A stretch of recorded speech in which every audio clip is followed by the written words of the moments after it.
Hello everyone, welcome to another live protocol video. This time I'm going to be talking about why it is so hard to be an INTJ. And believe me, everyone that's watching this intro right now, please stick around until the end of the video because this is packed with some bombs. For the INTJ community, you are going to love this because you are going to feel understood. And for the people that are not INTJ, stick around because you're going to learn why we sometimes feel or look like we are angry, mad all the time. Anyway, stick around. I'm pretty sure you guys are going to enjoy it. Thank you so much for watching, and I will see you next time.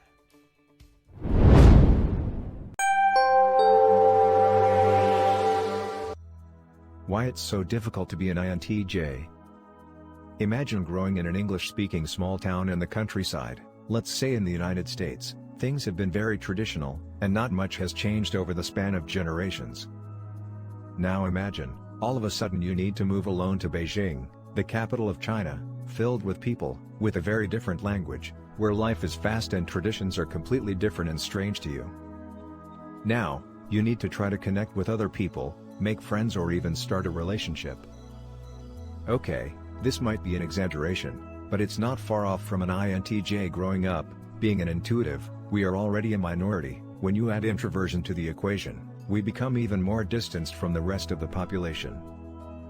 Basically, we are on different wavelengths. It's hard being so different. We didn't ask for it, it's just the way we are. A tiger cannot change its stripes, and neither can we change the way our brain works.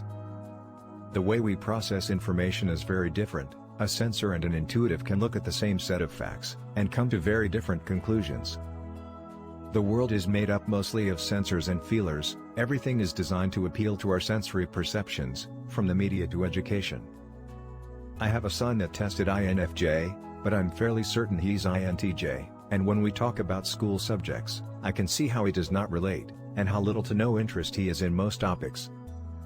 This is not because he is lazy, or indifferent, but because the classes were not designed with a minority of people in mind. Classes and curriculums were designed to appeal to the vast majority.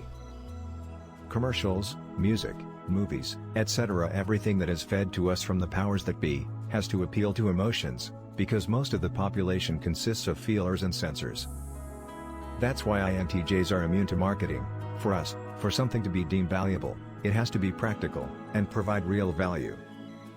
We rarely, if ever, fall for surface emotional appeal, and if we do, we blame ourselves for letting our extroverted sensing take the wheel for a second. It's hard to find people that actually understand us. For that we have to look for other people that possess similar traits. I'm talking about INFJs, which are even rarer than us.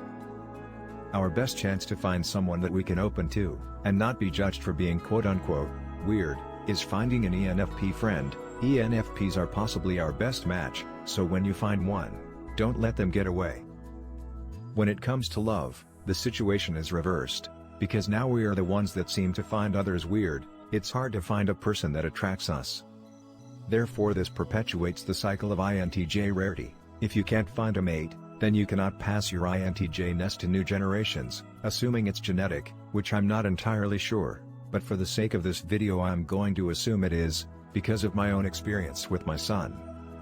Intuitives are attracted to people that also have strong enough intuitive abilities, and most people are lacking in that department. That's why our romantic and friendship circles tend to be very small. Love is in fact an area where we struggle, and I defy anyone who says otherwise. Let's talk about our struggles at work, and I do have many, but for the sake of this video, I'll focus on one that is an INTJ staple. First, we do not recognize authority. Because we are able to see the outcome and consequences of a certain activity or task many steps in the future, we question orders that we see as being nonsensical, inefficient or that lead to unsustainability. Sensors don't have this foresight, so they normally fall in line, and do what they are supposed to. So, if I tell my coworker that certain order will lead to bad consequences, because of A, B, or C, and that coworker ignores it, and goes ahead with it resulting in exactly what I told him would happen, how would I feel about that co-worker? The word imbecile comes to mind, and why should I bother with this person again? This is the life of an INTJ at work. It happens often, until we unfortunately assume most people are like that, and just give up on trying altogether. But wait, we are not done with this example yet. Now I ask you, what do you think my coworker will think of me?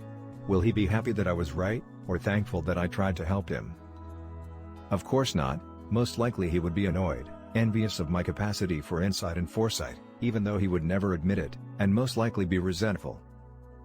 Do I really have to go on explaining why it's so hard to be an INTJ?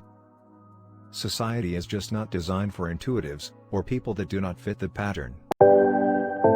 If you liked the video, please consider leaving a like and subscribing. That will allow us to keep making more videos like this. For more related content, please click on one of the suggested videos. Thank you for watching.